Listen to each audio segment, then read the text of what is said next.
warahmatullahi wabarakatuh. Perkenalkan, saya Aditya Firmansyah, perwakilan dari kelompok 1. Di sini saya akan menjelaskan terkait dengan makna bahasa dan jenis-jenis makna. Yang pertama ada makna bahasa. Makna memiliki definisi yang sangat beragam. Di antaranya adalah bahwa makna diartikan dengan suatu bentuk kebahasaan yang harus dianalisis dalam batas-batas dan unsur-unsur penting pada situasi di mana penutur mengucapkannya. Selain itu, ada dua komponen yang diperhatikan, adalah komponen yang mengartikan yang berupa runtutan bunyi dan komponen yang diartikan yang berupa suatu konsep atau pengertian. Dalam Kamus Besar Bahasa Indonesia, makna memiliki arti. Yang pertama, arti. Yang kedua, maksud dari pembicara. Yang ketiga, pengertian yang diberikan sebagai bentuk kebahasaan. Kemudian ada bahasa. Bahasa merupakan rentetan panjang kata-kata dan kalimat-kalimat yang diucapkan manusia setiap hari. Alasan apapun yang dikatakan, kenyataannya setiap kata yang diucapkan manusia memiliki makna atau mengakibatkan munculnya makna. Jadi, kesimpulannya, makna dan bahasa adalah suatu hal yang tidak bisa dipisahkan. Di mana ada bahasa, di situ akan ada makna yang tercipta, baik dari segi leksikal maupun gramatikal yang telah dituangkan dalam Kamus Besar Bahasa Indonesia dan ejaan yang disempurnakan juga dalam kajian ilmu linguistik. Selanjutnya ada jenis-jenis makna. Yang pertama ada makna leksikal. Makna leksikal dapat diartikan sebagai makna dasar yang terdapat pada kata atau kalimat. Dapat kita pahami bahwa makna leksikal itu sudah jelas meskipun tidak berada dalam konteks kalimat sebagai makna sebenarnya atau makna yang sesuai dengan makna yang ditanggap indera manusia. Contoh kalimatnya, ia duduk di meja untuk mengerjakan tugas. Kedua, setiap pagi saya selalu makan nasi goreng. Yang ketiga, kami tinggal di sebuah rumah sederhana di desa. Keempat, adik sedang belajar membaca buku cerita. Dan yang kelima, setelah bekerja, ia langsung tidur nyenyak. Kemudian, yang kedua ada makna gramatikal. Makna gramatikal adalah makna yang baru. Makna gramatikal adalah makna yang baru ada kalau terjadi proses gramatikal seperti afiksasi, reduplikasi, komposisi. Makna gramatikal juga diartikan dengan makna yang muncul sebagai akibat berfungsinya suatu kata dalam kalimat. Contoh kalimatnya yaitu guru membacakan cerita kepada murid-muridnya. Contoh kedua, anak kecil itu senang berlari di lapangan. Yang ketiga, ayah bekerja sebagai karyawan di sebuah perusahaan. Yang keempat, kepemimpinan yang baik sangat dibutuhkan dalam organisasi. Dan yang kelima, pemerintah membangun perumahan untuk masyarakat berpenghasilan rendah. Baik, di sini saya akan melanjutkan materi dari teman saya. Yang ketiga ada makna referensial. Menurut Khair tahun 2003 halaman 291 menjelaskan bahwa sebuah kata atau leksem disebut bermakna referensial kalau ada referensinya atau acuannya. Contohnya ada matahari terbit dari timur setiap pagi, Jakarta adalah ibu kota Indonesia, hari ini hujan turun sangat deras, ayah baru saja membeli mobil baru, adik mulai masuk sekolah tahun ini. Baik, yang keempat ada makna non-referensial. Makna yang tidak memiliki acuan konkret biasanya terdapat pada kata hubung dan kata depan. Contohnya ada, ia ingin pergi ke pantai tetapi cuaca sedang buruk. Ibu membeli sayur dan buah di pasar. Dia tidak datang karena sedang sakit. Hasil ujian ini sangat memuaskan. Mungkin besok kita bisa bertemu. Yang kelima ada makna denotatif. Makna denotatif adalah makna kata atau kelompok kata yang didasarkan atas hubungan lugas antar satuan bahasa dan wujud di luar yang diterapi satuan bahasa itu secara tepat. Contohnya ada ibu menuangkan air ke dalam gelas, kucing itu sedang tidur di sofa, di taman banyak sekali bunga yang bermekaran, saya membaca sebuah buku tentang sejarah Indonesia, dia menggunakan pisau untuk memotong sayuran. Keenam ada makna konotatif, sedangkan yang dimaksud dengan makna konotatif adalah makna yang muncul dari makna kognitif. Di dalam makna kognitif tersebut ditambahkan makna konferen lain atau diartikan dengan makna yang muncul sebagai akibat asosiasi perasaan memakai bahasa terdapat kata yang didengar dan yang dibaca. Contohnya, hati-hati dengan orang itu, dia seperti ular yang licik. Pemimpin itu dikenal memiliki kebijakan tangan besi. Dia dijadikan kambing hitam dalam kasus itu. Terdakwa akhirnya diadili di meja hijau. Siti dikenal sebagai bunga desa karena kecantikannya. Yang ketujuh ada makna kata atau umum. Menurut Kamus Besar Bahasa Indonesia, kata adalah unsur bahasa yang diucapkan atau dituliskan yang merupakan perwujudan kesatuan perasaan dan pikiran yang dapat digunakan dalam berbicara. Contohnya, sepeda, mobil, dan motor adalah contoh kendaraan. Nasi goreng adalah salah satu jenis makanan favoritku.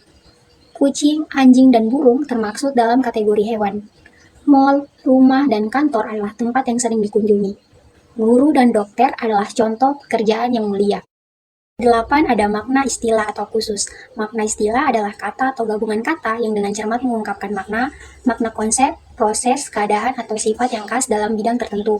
Makna istilah memiliki makna yang tetap dan pasti. Contohnya, fotosintesis adalah proses tumbuhan yang membuat makanan dengan bantuan sinar matahari. Inflasi yang tinggi dapat mempengaruhi daya beli masyarakat. Algoritma adalah langkah-langkah sistematis dalam pemrograman komputer. Sel mengalami pembelahan mitosis dalam proses reproduksi sel. Hipotenusa adalah sisi terpanjang dalam segitiga siku-siku. Yang kesembilan ada makna asosiatif. Makna asosiatif adalah makna yang dimiliki sebuah kata berkenaan dengan adanya hubungan kata itu dengan keadaan di luar bahasa. Karena makna asosiatif ini berhubungan dengan nilai-nilai moral dan pandangan hidup yang berlaku dalam suatu masyarakat. Contohnya, warna merah sering dikaitkan dengan keberanian. Pengantin memakai pakaian putih sebagai lambang kesucian. Ia mengenakan pakaian hitam sebagai tanda berkabung. Pemandangan yang hijau membuat hati merasa tenang. Dan yang terakhir adalah langit biru membuat suasana terasa damai. Materi yang berikutnya yaitu jenis-jenis makna. Yang ke-10 ada makna kolokatif. Makna kolokatif adalah makna kata yang ditentukan oleh penggunaannya dalam kalimat dan asosiasi kata yang diperlukan. Contohnya pada kata suara merdu, contoh dalam kalimatnya berupa penyanyi itu memiliki suara merdu. Contoh lainnya pada kata angin sepoi-sepoi, contoh dalam kalimatnya yaitu pantai ini terkenal dengan angin sepoi-sepoi yang menenangkan. Kemudian ada makna reflektif. Makna reflektif merupakan makna yang mengandung suatu makna konseptual dengan konseptual yang lainnya. Contohnya pada kata bisa yang dapat bermaknakan racun dan bisa yang bermaknakan mampu. Contohnya dalam kalimat ular itu memiliki bisa yang beracun. Dan contoh pada kalimat aku bisa menyelesaikan tugas ini tepat waktu. Contoh lainnya yaitu pada kata kepala yang memiliki makna sebagai bagian tubuh manusia dan juga bermaknakan pimpinan atau ketua suatu lembaga. Contohnya dalam kalimat kepala saya sakit yang menunjukkan pada bagian tubuh dan kata dia terpilih menjadi ketua kelas yang menunjukkan pada makna pimpinan. Kemudian ada makna idiomatik. Makna idiomatik adalah makna yang tidak menerangkan makna sebenarnya, melainkan berupa kiasan. Contohnya pada kata panjang tangan yang tidak benar-benar memaknakan tangan yang panjang, melainkan hanya berupa kiasan. Contohnya pada kalimat, anak itu terkenal panjang tangan, jadi hati-hati dengan barangmu. Contoh lainnya yaitu pada kata besar kepala. Contoh dalam kalimatnya, sejak sukses dia jadi besar kepala, yang bermaknakan pada perilaku sombong. Materi yang berikutnya yaitu faktor yang mempengaruhi hubungan sinonim yang tidak selalu simetris. Sinonim, Behar mendefinisikan sinonim sebagai ungkapan berupa kata, frase, atau kalimat yang maknanya kurang lebih sama dengan makna ungkapan lainnya. Contohnya pada kata bapak dan ayah.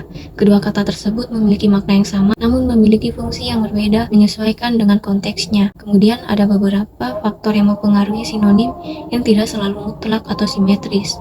Salah satunya karena faktor waktu, di mana seiring berjalannya waktu membuat suatu makna mengalami perubahan. Contohnya pada kata gaul, yang dulunya berarti pada pergaulan umum, sekarang lebih spesifik pada gaya bicara dan gaya berpakaian anak muda. Contoh lainnya pada kata perdana, dulu sering digunakan untuk kata pertama, namun sekarang lebih sering digunakan dalam istilah seperti Perdana Menteri. Sekian materi yang dapat saya sampaikan, materi selanjutnya akan dibacakan oleh teman saya. Baik, saya akan melanjutkan materi dari teman saya. Nomor 2, tempat atau regional. Contohnya, kata cabai di Indonesia disebut chili. Soto di Indonesia bisa berbeda dengan soto di daerah lain dalam penyajian dan bahan. Kereta di Indonesia berarti kendaraan roda 4, tetapi di Malaysia berarti kereta api. 3. Konteks, contohnya ringan bisa berarti tidak berat, tasnya ringan atau tidak serius, hukumannya ringan. Halus bisa berarti tidak, kasar, kulitnya halus atau sopan, bahasanya halus, kepala bisa berarti bagian tubuh atau pemimpin kepala sekolah. Keagamaan, contohnya kurban dalam agama Islam berarti pengorbanan hewan dalam Idul Adha, tetapi dalam bahasa umum bisa berarti pengorbanan secara luas. Doa dalam Islam berarti permohonan kepada Tuhan, tetapi dalam konteks lain bisa berarti harapan atau keinginan. Sholat dalam Islam berarti ibadah sholat, sementara dalam bahasa umum bisa berarti salam atau doa. Nomor 5, nuansa makna. Contohnya, meninggal lebih netral dibandingkan wafat yang lebih hormat. Melihat lebih umum dibandingkan menatap yang mengandung makna. Memperhatikan dengan seksama. Berbicara lebih umum dibandingkan berdiskusi yang lebih mengarah pada percakapan formal. Materi selanjutnya, jenis-jenis oposisi. Berdasarkan sifatnya, oposisi dibedakan menjadi 5 jenis. 1. Oposisi mutlak. Contohnya, hidup mati, laki-laki, perempuan, benar, salah. 2. Oposisi kutub. Contohnya, panas dingin atau ada suhu hangat di antaranya. Tinggi rendah atau bisa ada sedang, terang gelap, atau bisa ada redup. 3. Oposisi hubungan. Contohnya membeli, menjual, memberi, menerima, suami, istri. 4. Oposisi hierarkial. Contohnya presiden, menteri, kepala sekolah, guru, mayor, kapten. 5. Oposisi majemuk. Contohnya pagi, siang, sore, malam, anak remaja, dewasa, lansia, kecil. Homonimi, homofon, dan homograf. Bagian A ada homonimi. Verhart tahun 1978 mendefinisikan homonimi sebagai ungkapan, berupa kata, frase, atau kalimat yang bentuknya sama dengan ungkapan lain, tetapi maknanya tidak sama. Terdapat 3 tataran homonim. Yang pertama, ada tataran morfem. Contohnya, bisa dalam racun ular dan bisa mampu atau sanggup. Contoh kedua ada tahu dalam makanan dan tahu dalam mengetahui. Contoh terakhir ada rapat dalam pertemuan dan rapat tidak renggang. Yang kedua ada tataran kata. Contohnya, yang pertama mengukur dalam menentukan panjang dan mengukur dalam memanen kelapa. Yang kedua ada genting dalam darurat dan genting dalam atap rumah. Yang terakhir ada buku dalam kumpulan halaman dan buku dalam bagian sendi jari. Yang terakhir ada tataran frasa dan kalimat. Contohnya, buku sejarah lama bisa berarti buku yang sudah lama atau sejarah yang sudah lama. Yang kedua, bisa ular itu berbahaya atau dia bisa mengerjakan soal itu dengan mudah. Yang terakhir, tahu itu enak atau apakah kamu tahu jawabannya? Bagian B ada homofoni. Homofoni berasal dari 2 kata, yaitu kata homo yang bermakna sama dan fon yang bermakna bunyi. Jadi, homofoni adalah kata-kata yang mempunyai bentuk yang berbeda. Maknanya berbeda tetapi mempunyai bunyi yang sama. Misalnya kata bank dengan bank. Bank adalah lembaga yang mengurus lalu lintas uang, sedangkan bank berasal dari abang yang bermakna kakak laki-laki. Sanksi dan sanksi. Sanksi yang bermakna ragu dan dengan sanksi yang bermakna akibat atau konsekuensi. Yang terakhir ada bagian C, yaitu homografi. Homografi secara etimologi berasal dari kata homo yang bermakna sama dengan graf, yang bermakna tulisan. Jadi, homografi adalah kata-kata mempunyai tulisan yang sama, tetapi bunyi dan maknanya berbeda. Misalnya teras dengan teras. Teras yang pertama dilafalkan teras bermakna inti kayu, dan teras yang kedua dilafalkan teras yang bermakna bagian dari rumah. Yang kedua ada apel dengan apel. Apel yang pertama dilafalkan apel yang bermakna upacara, dan apel yang dilafalkan aps yang bermakna buah apel. Sekian materi dari kami. Wabillahi taufiq wal hidayah. Wassalamualaikum warahmatullahi wabarakatuh.